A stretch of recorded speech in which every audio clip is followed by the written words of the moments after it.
From the top of Bowman Hill in Garrett County, Maryland, welcome to the GCN Show. Welcome to the GCN Show, in front of a live studio audience at the Global Bike Festival.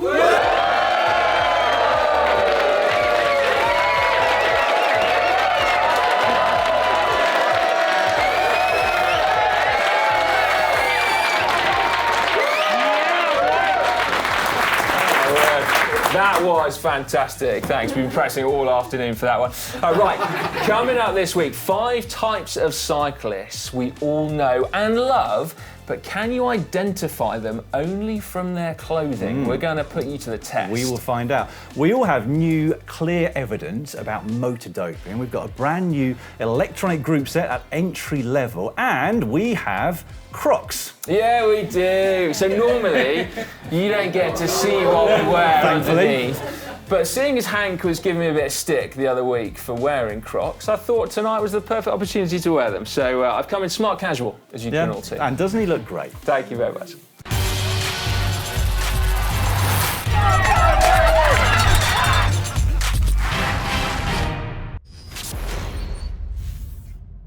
This week in the world of cycling, we learned that motor doping is rife in the peloton. That's right, at least if you're in the under 23 peloton. But the good news is there are no need for expensive X-ray scanners to be able to detect this one. No, in this instance, all you needed to do was go to the Passo Stelvio in Italy on the day that the Giro Next Gen came to town and video them from the side of the road. Yes, now unfortunately you lot back home aren't allowed to see what our studio audience are seeing because we don't have the rights. But basically, there were a lot of stragglers going up the Stelvio and hanging on to team cars, police motorbikes, basically anything that was moving in the right direction that was allowing them to save their legs. Yeah, anything that would allow them to get to the top of the Passo Stelvio. Might be worth checking the video out online, given the reaction from our audience here. I mean, there is taking the piss and there is taking the piss. Yeah. Now, what's particularly concerning is that those riders are all so young and willing to cheat so blatantly like that. Yeah, so 24 riders and 4 director sportifs were duly thrown off the race, and they were fined, and they were docked UCI points as well. So hopefully, that plus the humiliation of being filmed whilst blatantly cheating will be enough for them to not do it again. Well, you would hope so. Deterrent, you would hope so, but I wouldn't bet my house on it, I've got to say.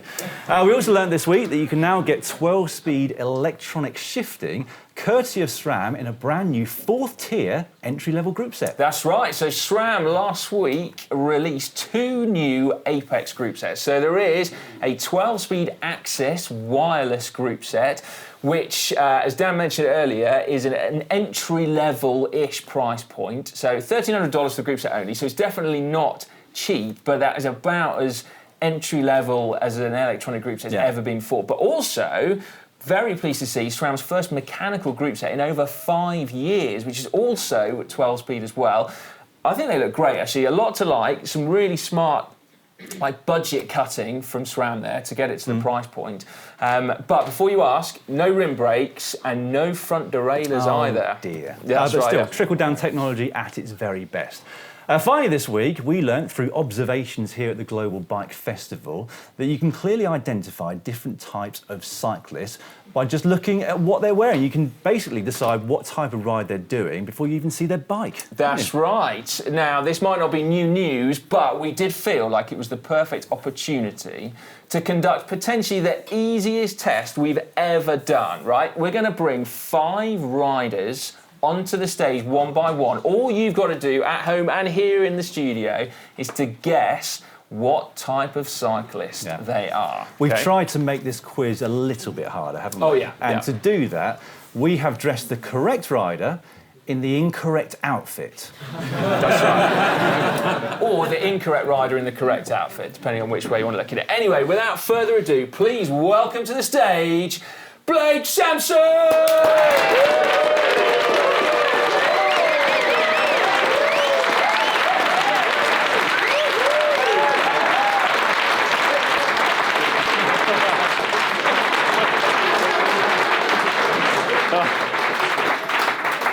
Looking good. Yeah, so this is Blake. He is a mountain biker. He's a very good mountain biker, actually. He does big jumps, backflips, probably does endos and stuff as well. But what has he come dressed as today?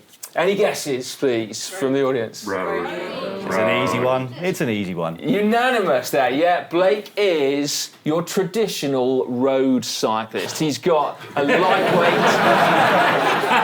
lightweight ventilated helmet, just missing the super slick shades. He's got shoes that go clippity-clop when you walk in them, drawing unnecessary attention to himself in the cafe, potentially before he slips over in his clippity-cloppity shoes. And of course, the lycra. Normally, that is kind of just struggling to sort of like cling to stick thin arms with no muscle definition whatsoever. But that, I think, is pretty much stretched to its limit right now. Yes, but this, it's big, bad, gym-going Blake, isn't it? And quite frankly, dressed in lycra, he looks utterly ridiculous. Amazing. I think we can all agree. I mean, us roadies know that you just don't need muscle, do you? It's unnecessary weight, which prevents you going as fast as you can when you're going uphill. You don't need it. That's right. It's what we've been telling ourselves for years, yeah.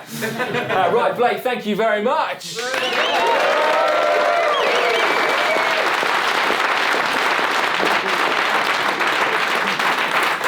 All right, so pretty good start, 1 out of 1. Next up, please welcome to the stage GCN's very own Manon Lloyd.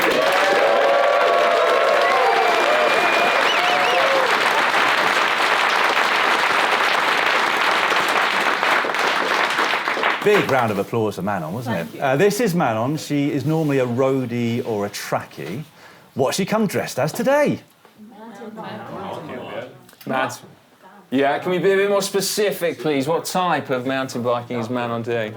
Downhill. There we go. There we go. You guys are good. Right, yeah, Manon is, of course, a downhill mountain biker. She is wearing very cool, baggy cycling kit. Underneath there's room for body armour, which is perfect for hitting Red Bull Rampage, and also blue runs at 6k an hour before hitting the hotel bar. Good. All of that kit, plus the full-face helmet you'd normally see downhill mountain bikers wear, it serves a purpose, doesn't it? And as much as I'm reluctant to say it, it does also look quite cool. What? I think, downhill mountain biking clothing looks quite cool. But you know what I noticed from the Mountain Bike World Series last weekend? Go on, what did you notice? I noticed that a lot of the very top-level downhill mountain bikers are now wearing quite tight-fitting clothing. They know where it's at, don't they? They know in a sport which can be won or lost by hundredths of a second that baggy clothing could indeed cost you the win. I also noticed one particular rider whose name I need to remind myself of right now. Bernard Kerr. Bernard Kerr, yes. Very famous, as you can tell. He is quite famous, I think, in mountain bike circles. But anyway, he was wearing an outfit where it was skin tone from below the triceps and below the quadriceps. He basically looked like a road rider had infiltrated a downhill mountain bike and just gone very fast. Wait for the video to roll on. When you get the rear end view, it looks ridiculous. To be fair, nude effect lycra is always but there we go, yeah, he looks like a kid's just snuck into the World Cup, doesn't he? But there we go. Now, an interesting fact here for you, actually. Mountain bikers actually lobbied the UCI many years ago in order to ban lycra from downhill racing. Isn't that right, Neil? Neil Donohue's here somewhere. Yeah, that's right. So Neil was there, 2008 apparently. The UCI banned lycra from downhill races. To try and conserve the coolness of the sport. That's right. So they're coming over to the dark side. Right, round of applause, please, for Manon Lloyd. Thank you very much.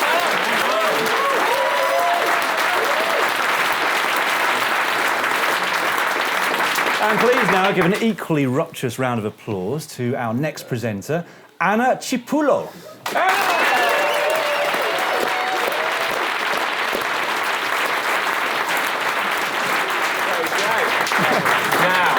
Okay, Anna has ridden at the highest level, both cross-country and also enduro. But what type of cyclist is she today? Yeah. Any guesses? What's that? Gravel. Gravel. Yeah. Oh my word! Unanimous again. I thought there was going to be Nailed it. You You did nail it, you yeah. totally nailed I it. thought there was going to be a bit of confusion on this outfit, which would have been apt because, as we all know, gravel riders, they're quite confused as to what type of riders they really are. Well, that is right, yeah. So gravel claims to be the best of both worlds, doesn't it? When potentially it's actually the worst of both worlds. You can't go fast enough on the road and you can't go fast enough off the road. It's a little bit like triathletes, isn't it, basically? How on earth is it like being a triathlete? Well, not by being slow, I mean. What I mean is, like, what do you do, right, if you're not very good at swimming and you're kind of OK at cycling and you're all right at running, but you don't excel at any one? I presume from this analogy you're going to say you turn to triathlon. Exactly, that's exactly what you do, yeah. So instead of, like, pulling your socks up and trying really hard to be good at one thing, they take their socks off and then they just become jacks of all trade and masters of none. Yeah. Well, I think we should do a fist Basically. bump because I think we have successfully alienated every type of cyclist the world We haven't by finished this yet, point mate. in the We show. haven't finished yet. Back to gravel riders. When I think of gravel riders now, I think of Taylor Phinney. You know, formerly World Tour, lycra clad, but he shunned the lycra. And when you see him on a bike now, it looks like he doesn't give a flying flip as to exactly what he looks like. But he puts so much effort into looking like he doesn't give a flying flip about what he looks like that you know he massively is concerned by how he looks when he's riding his gravel or his fixie bike, don't you? That's right, yeah. Massively concerned about how he looks, but not about chafage because of those denim cycling shorts, the denim cut-offs there. Anyway, we should probably bring this back to cycling. We should shouldn't probably bring this back Right. around to cycling. Yes. Anna, thank you so much for your gravel riding.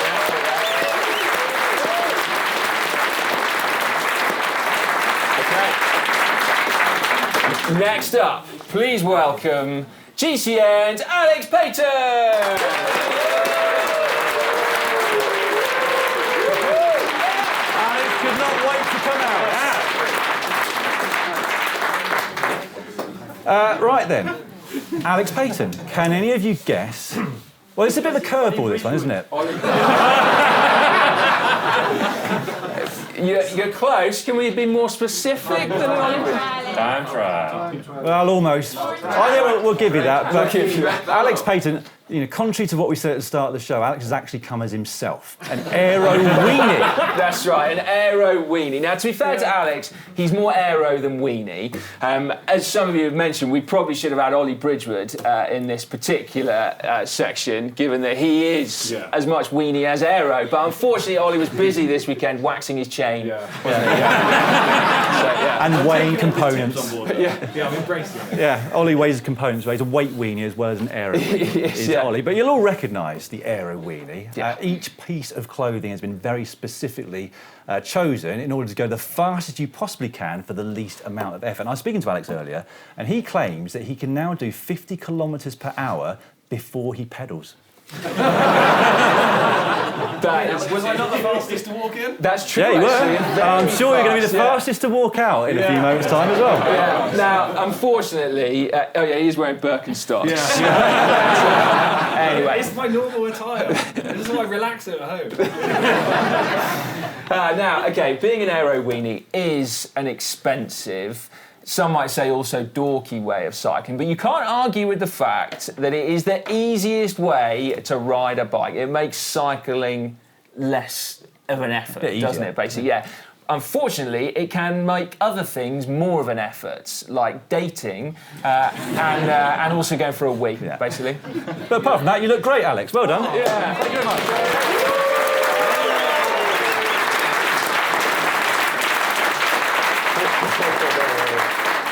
So we have one more type of cyclist still to go. We have not saved the best for last, have we? Will you please welcome to the stage? I think he's feeling a bit shy, isn't he? Yeah, very He's feeling a bit shy. So perhaps to encourage him out, we can maybe, as well as like giving him a round of applause, also maybe Some start wolf like whistles. a chant, like Hank, Hank, Hank, Hank, Hank, Hank, Hank, Hank.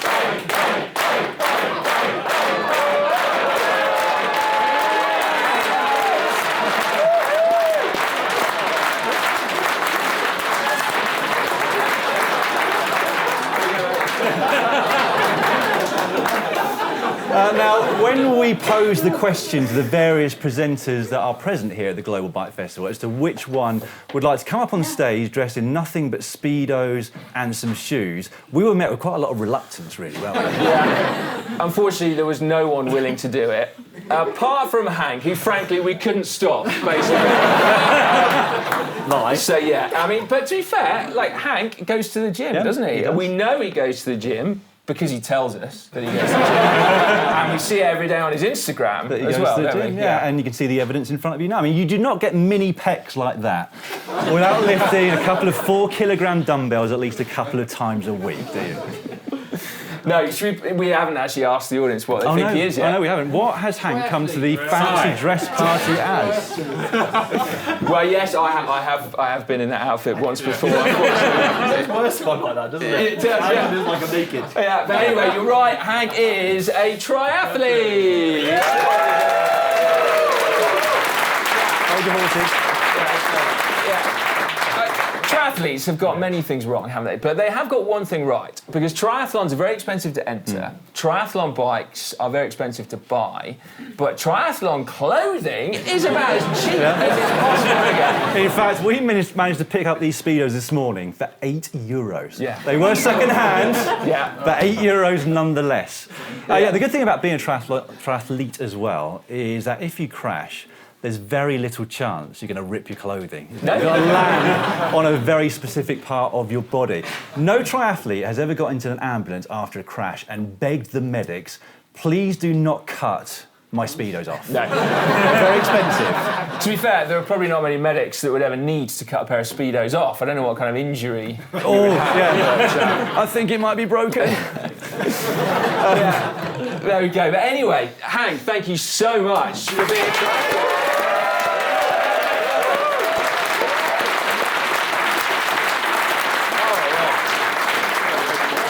He is a good sport, Hank, isn't he? Yeah, I think you could say that. I think you could. Right, we should probably finish this part of the show by saying that despite having teased every type of cyclist, it is all done very much tongue-in-cheek. Well, that feels slightly uncomfortable after what we've just seen. Yes. Next week. But yeah, we are all types of cyclists. We love all types of cyclists. But it is interesting, isn't it? Do we wear types of cycling kit because that's the best type of kit to ride a bike in? Or is it because we want to look like certain types of cyclists? It's a very good question, which we would like to pose to you viewing this at home.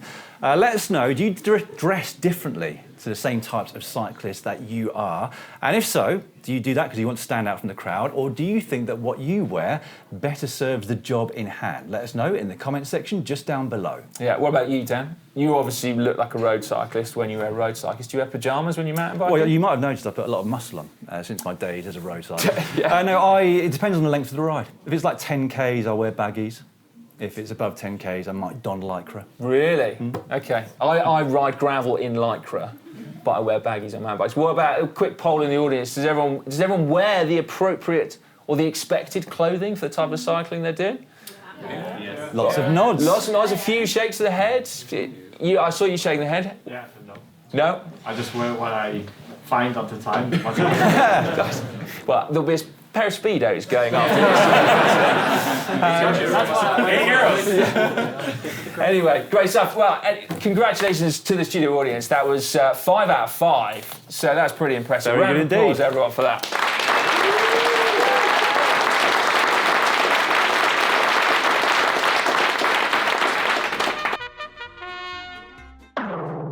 And now it's time for cycling shorts. Cycling shorts now, which we're doing from back here in the studio, because at the time it didn't feel like we'd found the words to do justice to Gino Mader, with the news coming as such a shock on that day. Gino was involved in a crash on stage 5 of the Tour de Suisse and unfortunately passed away the following morning, news which rocked the cycling world to its core. Processing something like that is incredibly difficult. It sort of stops you completely in your tracks. The outpouring of love from colleagues, fans, teammates, and the whole cycling community really that day was just so touching to read. Gino Mader was clearly held in extremely high regard by anyone that had had the privilege of meeting him. Humble, thoughtful, talented, intelligent, and loving were a few of the words that I read over and over from the descriptions of those that knew him. He's going to be sorely missed by everybody. It goes without saying, but the thoughts of everyone here at GCN are with the family, friends and teammates of Gino, who was just 26 years old. Rest in peace. I'd also like to say that my thoughts are also with Magnus Sheffield, who was also involved in an incident on the same descent, and I think witnessed the aftermath of the crash. I mean, he must be in a real state of shock right now, but hopefully, and I'm sure he will, be receiving all the right support from his team. Next up, though, in cycling shorts, news of cycling shorts. Many of you will have heard of H&M, and they're the latest fashion brand to release their own line of cycling clothing. Now, it looks like quite a small range as things stand, but it includes a couple of jerseys and short designs, including brown shorts. Clearly, AG2R have been way ahead of the game for the last decade or two. Lamborghini have also entered the world of cycling. In conjunction with 3T, they've created a gravel bike to go with their Hurricane Starato off-road supercar. The bike itself is based around 3T's Exploro Racemax model and will set you back $15,000 if you'd like one. Sounds quite steep, but that's about $285,000 less than the car itself. I'm not aware of whether you get a discount on the bike if you buy the car, nor am I ever likely to find out. Meanwhile, over in Singapore, Olympic esports trophies are going to be handed out this weekend for performances on Zwift. As part of the Olympic esports series just getting underway in Singapore, 4 teams of 4 riders are going to battle it out for trophies and bragging rights of being the first ever Olympic esports series winners and medalists, with one team, unfortunately, going home empty-handed. The format relies on the teams made up of 2 male and 2 female riders drawn from 11 countries, whose job it will be to amass points over 3 men's and 3 women's races. The course will be from Zwift's Scotland map, and so the format will be quite familiar to any of you who watch the GCN/GMBN and GTN presenters battle for glory at the start of the year, or more likely, watch the UCI Esports World Championships on GCN Plus back in February. You can follow the action this time streamed live through the IOC's Olympics.com website, and you probably can guess as to where this might lead in the near future. And finally, a new study has been commissioned. Have a guess what it's about? No? It's about the spirit of gravel. I kid you not. This is something I saw on the Cycling Weekly website about a group of scholars in Canada who are trying to make sense of the spirit of gravel. The initial study will be led by Hayley Smith, who is a mountain bike Olympian, and along with the rest of the group, she will attempt to define what the key parts of the gravel format are, the key ingredients that have made it so popular so quickly, not just as a competitive sport, but as a leisure activity. Of course, we will be reporting on the findings of this crucial study just as soon as they are made public. Stay tuned. It is time now for Hack/Bodge of the week. Don't forget to get involved. You can upload your photos of hacks and bodges that you've done or that you've seen on the streets over on the GCN app. First up this week, this one that came in from Thaywood Photo. Old mountain bike tyre as a mudguard. I was on a cycling sportive today and came across this bike on the start line. The gentleman had taken an old tyre, fashioned some metal supports and created a mudguard out of that old tyre. He said it worked very well. What do you think? Well, I actually think that looks quite neat, to be honest with you. I mean, there's not much you can argue with that. Good bit of recycling, which I applaud. It is. Probably a little bit heavy, maybe a bit flexible. You can make multiple mudguards out of the very same tyre. My question on this is it sturdy enough, a tyre, not to rub the tyre underneath it? Wow. That is a good point, actually. What are people thinking here? Do we think that that is a sturdy mudguard, or do we think that's going to be a little bit on the floppy side? Cast your votes now. Ooh. I would say 75% hack. I think you might be right, actually. There. What do you say, Dan? Well, actually, this is going to look very staged, but the actual voting on the app says 75% hack. And 25% honestly, that was not staged at all. Wow. I think that's a hack, to be honest with you. It's a hack for me. It's recycling at its best. Well, I'll go bodge. What? Just to be an outlier again. No. Oh, mate. Okay. All right. Next up, we got this one from Mark Gibson 88. Jacket to gilet. After only the second ride with my new jacket, a Christmas present, I came off my bike on gravel and ruined the sleeves. Rafa couldn't fix them, although they kindly offered me a discount for a new one. What to do? I made it into a gilet. Local clothes alteration shop did it for 10 quid. Bargain.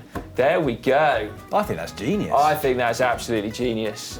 Undoubted hack from me. Yeah, it's a hack from me as well. How we did it? Oh, full house. I can't see a single Unanimous. bodge in the audience here. Well, online that was voted 94% hack, 6% Whoa. bodge for whatever reason. Next up, There is a question mark over whether or not Mark should have been gravelling in that jacket anyway. well, true, yeah. I mean, I don't know They what are quite kind of- expensive, aren't they? Very expensive. I mean, it's quite a roady looking jacket, that. So maybe that was the thing. If he was been wearing a checked shirt, he probably would have been all right. Yeah, you can pick them up much cheaper. You can, yeah, absolutely, yeah. Next hack /bodge this week comes in from Llamas85. My teen surprised me with this. Bought my kids some acrylic paint pens a few weeks ago. This week I went to go for a bike ride and I found my shoes had been upgraded to this. No. My bike is blue and the track team kit I own is orange. I now go 10% faster due to my matching bonus best surprise ever. My word, that's risky from your kid. Yeah, there. it could have gone very wrong. My kids are not allowed to go anywhere near my cycling shoes with acrylic paints. Let's put it that way. But to be fair, they've done quite a good job with that, haven't they? I think it's a very good job, yeah. Yeah. There's I'm an saying hack. octopus on that one. I wonder what the octopus is for. I've ideas? got absolutely no idea. No. Looks good though. Yeah. So it's all a right. hack from me. Yeah. Hack for me. Anyone else? Ooh, oh, a few bodges there. 4 bodges. Why are you bodging that 5. one? You're not. Look at them. Looks naff. You don't want an octopus on your cycling shoes? No. That's an idea for your kids, so anyway, if they Yeah. do get anywhere near your shoes. Yeah. Finally this week, this one from Luke Suter. Reuse old inner tube. Cut the valve off an old inner tube and use your track pump to inflate child's paddling pool, etc. What? Well, they'll be at Well, it there for were a a long few time. rumblings here of would that work? Yeah, I mean, you need quite a specific pump for a paddling pool, don't you? Like a high volume pump. If you went at that with a mini pump, you'd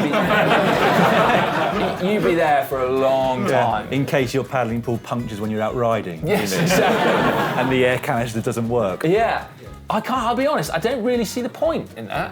I suppose it's if you've got a track pump, right? A compressor. Oh, okay. Oh, that's quite a good shout, actually. Yeah? Yeah, exactly. Well, you can put an adapter on. I mean, this is much less complicated when it's just me and Si deciding. And we don't have all this extra participation from the audience. I don't know what to think now. I voted hack. Did you? Yeah. Well, I mean, if it's a track pump, I'm going to say bodge, because I don't think track pumps are high volume enough. If it's an air compressor, then what a hack. That's amazing. I don't think it would take many pumps of a track pump to get an inflatable kids pool hard enough. Do you? Well, We can put it to the test next week. that's right. And Luke Suter, perhaps you could let us know in the comments section how long it takes to inflate a paddling pool with your track pump. Yeah, cannot wait to read. Yeah. Right, that's all for Hacks and Bodges this week, but don't forget to get involved for next week's show. It is time now for Caption Competition, that part of the show where you get a chance to get your hands on a coveted GCN Elite water bottle. All you got to do is put a witty caption in the comment section down below that relates to a photo we will give you in just 1 second after, as per tradition, the results of last week. Yep, last week's photo was this one of Jonas Vingegaard and also Victor Campenaerts on the start line of a stage at the Criterium du Dauphiné. And our winner this week of the coveted Elite water bottle is 9 Una UK. 9 Una UK. Something like that. Caption. Victor, what a massive chainring. What's your secret? Well, it's classified. OK, but can you give me a hint? It's classified. There we go. A couple of people get the joke. That's good enough for us. If you don't get the joke, classified is a new-ish two-speed hub gear that allows you to run a single chainring, no front derailleur, but basically get all the gear range. Which Victor has been using, hasn't he? At He some pro has races indeed, yeah. Earlier on this year. Yeah. So congratulations, Nina UK, as Dan said. Yes. This week's photo comes from the Tour de Suisse, and it is Juan Ayuso. As ever, I will get you started. Juan Ayuso was a shoo-in for a stage win at the Tour de Suisse. Oh, there we go. You went for the booze in the audience. low-hanging fruit, I think that one's called, isn't it? It was. But, It was all I could come up with, as ever. That's true. If you think you can better Dan, then, I think everyone here probably thinks that you can, stick it in the comment section down below, and we will pick a winner this time next week. And of course, you'll have noticed the yellow bottles, because it's July. It's all about yellow. So for a limited time only, yellow bottles being given away. Well, yeah, the big race starts a week on Saturday as this video goes out, doesn't it? So not far away at all. Crikey. I've got to get myself to the Basque Country before then. Anyway, there we go. Right, yeah, you know what to do. Get involved in the comment section down below. Just out of interest, anyone got a better caption than Dan's right now? Well, I didn't want to ask. Check out the octopus on my shoes.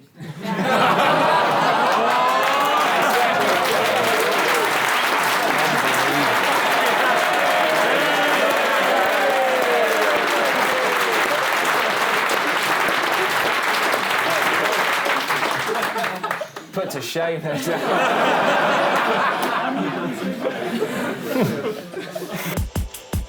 Just before we get on to what's coming up on GCN this coming week, a few of our favourite comments from underneath last week's video, starting from a couple underneath last week's show. Ask Me About Matt Viner said, I think Sai is messing with us by pronouncing vinegar differently every time he says it.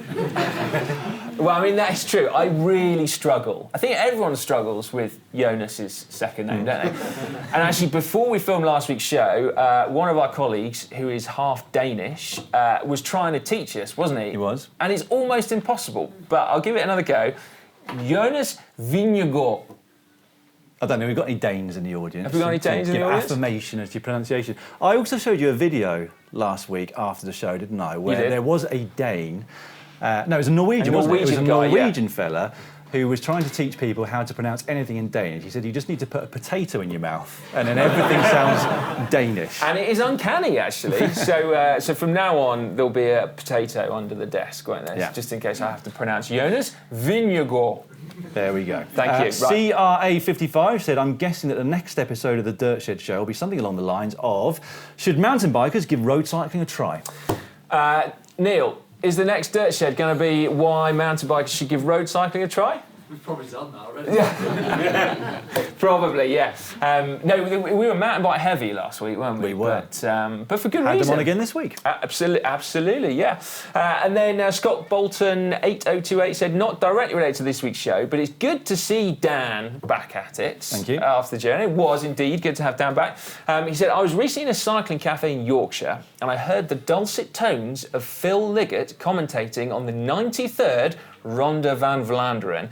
I looked up to see a solitary rider on screen as Phil said, there's Dan Lloyd going backwards. Yeah. Thankfully, I was actually at the front going backwards rather than towards the back going even further backwards. It's true. At that point. And was it the 94th Ronde van Vlaanderen where you were on the floor? 95th. The 95th Ronde van Vlaanderen, yeah, there we go. Meanwhile, under finding the best hand position while cycling, some really good advice from Terry Holland 2794. The best way to avoid pain is don't injure your body and don't get old. Wow. I wasn't sure of that. I presume that was sarcastic. Yes, absolutely. And then Alex Payton, as we're filming this today, his video about him racing his $250 bike has just gone out, but we've plucked a comment hot off the press from Albert Buckingham Ellison. The kid on the 9-speed Sora, someone make a note of that man's bravery. Chapeau Alex for picking up the budget challenge. And that was a cracking series of videos actually over on GCN Tech, wasn't it? The cranks were controversial, weren't they? I was reading. They were, yeah. Yes. What was your forfeit in the end, Alex, for taking a pair of... Rush over that. You did... Not brought it back up. So for those that didn't see part 2 of Alex's build, he just happened to find some Dura Ace cranks, which, to be fair to Alex, he did actually have in the parts bin, but people pointed out that you can't buy them for £100 off eBay. So yeah. It's a valid point. Yeah. It's a valid point, yeah. I'll admit defeat on it. Yeah, so he picked up some nice ones instead. But yeah, there you go. That was a cracking vid and worth checking out for sure. Right, in terms of what we've got coming up for you this week, on Wednesday, we are going to show you how to master climbing. Who's that with? Not me. No, it's not you, is it? No. I don't know. Who's filmed that one? Is it Hank? Yeah. Did you do that one? He did? Great, yeah. I believe he was wearing cycling kit for that one, so it's safe to watch. So on Wednesday, how to master climbing. On Thursday, 5 signs that you are a beginner cyclist. And also keep your eyes out on GCN Tech, because there will be the latest tech from Eurobike coming out that day as well. That's right, yes. Oh, that's always one to watch. On Friday, this guy thinks that bike packing is crap. Can we convince him otherwise? And the guy that thinks bike packing is crap is Ollie Bridgewood. So I cannot wait to see whether Connor has managed to convince Ollie that bike packing is not crap. But anyway, tune in to find out. On Saturday, we've got a £200 commuter bike challenge. And then on Sunday, it's the Grossglockner Pursuit. How much of a head start do you need to beat the world's best climber? And for you lot, make it out in your diaries, because it's tomorrow that we're going to film that one. So yeah, get an early night to see if you can beat Andrew Feather. Meanwhile, over on GCN Plus, we do have quite a bit more racing for you, but not as much as we'll have the week after, obviously. But you can also watch the British National Championships, the French National Championships, and the Spanish National Championships as we gear up for the Tour de France and Tour de France Femme through July. That's right, and the documentary that's being released on GCN Plus this week, it's one of yours, actually. It's Andy Schleck versus Alberto Contador, so another of the rivalries one, and that is absolutely brilliant. We all remember Chaingate. So it's absolutely fascinating to hear Contador and Schleck both telling their sides of the story. Yeah, it was good to hear from them, wasn't it? All right, this is normally the point of the show where we say to people at home, you get a medal if you've made it through to the end. The audience here has been forced to sit through to the end, so we'll be getting them a beer or something in a few moments' time. But thanks for watching. See you next week.